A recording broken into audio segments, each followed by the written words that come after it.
এজন মানুহৰ লগত ইমান বছৰে থাকিলোঁ, আজি নাই মানুহজন, জুবিন দা। সেই দাদাৰ নামত যাতে আমি গোটেই গাঁওখনৰ ৰাইজে মিলি পেলাই দাদাক জীয়াই ৰখাৰ এটা প্ৰচেষ্টা হাতত লওঁ। সেই হিচাপে ভাবিলোঁ যে নিজৰ যিখিনি মাটি আছে, কাৰণ মইতো ঘূৰি ইয়াতে এনেও নাহোঁ, যাতে অহা এটা মোৰ ৰাস্তা থাকে। আইতাজনী নোহোৱা, এদিনটো চবেই যাব, নোহোৱাৰ আগত মানে জীয়াই থাকোঁতে যাতে কিবা এটা দেখে, ৰাইজেও যাতে দেখা পাওক, ময়ো যাতে মানুহজনী মাটিখিনি কিবা এটা ভাল কামত দি পেলাই ৰাইজক দি পেলাই মই যাতে উভতি যাব পাৰোঁ। আৰু ঘটনাটো হ'ল, আমাৰ যিখিনি সমাধিস্থলীত যিমান চাকি আছে, মানুহে যে ৰাইজে যে চাকিবিলাক জ্বলাইছিল, সেই চাকিবিলাক মই এইখন গাঁৱত লৈ আহিম।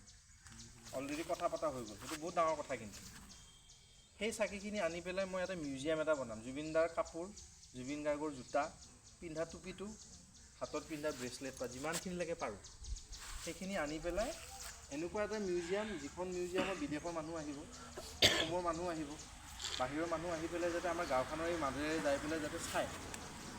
বুজি পাইছেনে আপোনালোকে? তাতকৈ আৰু বস্তু এটা থাকিব, লাইব্ৰেৰী এটা থাকিব, যিবোৰ কিতাপ ল'ৰা ছোৱালীয়ে পঢ়িবই নাপায়। দামী দামী ভাল ভাল কিছুমান ডিক্সনাৰী হওক, কিছুমান ভাল ভাল ডিপাৰ্টমেণ্টৰ কিতাপ হওক, বিভিন্ন বিভাগৰ থাকেতো, বটানিকেল, এগ্ৰিকালচাৰ, কাৰণ গাঁৱত খেতি মাটি কৰাও মানুহ আছে নহয়। চ' একদম বুজি পোৱা কিতাপ, মানে এনেকুৱা কিতাপ নহয় যে পঢ়াৰ লগে লগে মাথাৰ পৰা ইফালে ওলাই যায়। একদম সাধাৰণ কিতাপ, যিখিনি আমাক দৰকাৰ।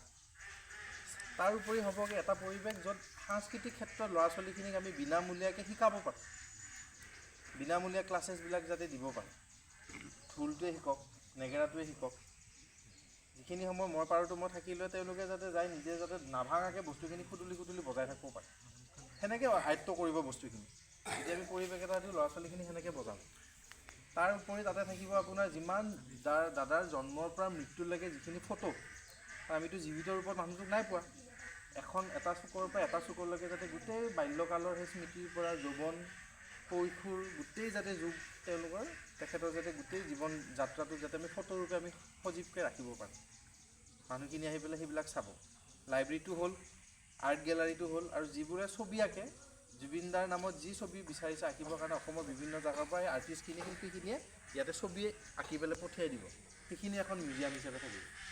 আৰু এটা প্ৰতিমূৰ্তি এটাই সেইখিনি স্থাপন কৰিম। আৰু যেতিয়া আমি ইন'ভেশ্যন কৰিম, মায়াবিনী গীতটোৰে আমি গোটেই ৰাইজৰ মহিলাখিনি আমি গোটেই মায়াবিনী গাব, ল'ৰাখিনি থাকিব। তাৰপিছত যিমান আমাৰ ডিষ্ট্ৰিক্টৰ অফিচাৰবিলাক হওক, সকলোকে মাতিম। আৰু সেই মানুহখিনিক মানে আপ্যায়ন কৰাৰ দায়িত্বখিনি আপোনালোক। চায়ে হওক, গাজি গোটেই হওক, ভাত চাত একো খুৱাব নালাগে। চবে মোতে হাতে কামে লাগি গাঁওখনৰ নামত, এই ল'ৰা ছোৱালীখিনিৰ ভৱিষ্যতৰ নামত, আমিতো গ'ল, আপোনালোকেতো ইহঁতৰ ভৱিষ্যতটো ভাল হোৱাটোৱে বিচাৰে। মোৰ এটা কথা, ওদালগুৰি জিলাত এই গাঁওখনক যাতে মানুহে আদৰ্শ গাঁও বুলি চিনাক্তকৰণ কৰে। চৰকাৰে ক'লে নহ'ব, মানে আদৰ্শ গাঁও বুলি যে নিৰ্ধাৰণ কৰে সেইটো বেলেগ। আমি যাতে হাতে কামে আদৰ্শ দেখুৱাব পাৰোঁ। এই প্ৰজন্মক যাতে আমি সেইখিনি দেখুৱাই পেলাই ইহঁতক যাতে এটলিষ্ট ইমানকণো মানুহ বনাব যাতে পাৰোঁ।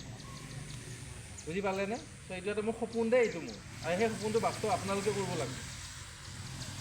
এতিয়া আশা কৰোঁ যাতে আপোনালোকে হাতে কামে মোক আশীৰ্বাদ দিয়ে আৰু সহায় কৰে, আৰু ডেকা চামখিনি আছে যাতে আমি জুবিন দাক আজীৱন চিৰ যুগমীয়া কৰি ইয়াতে ৰাখিব পাৰোঁ। আমাক সেইটোৱে লাগে।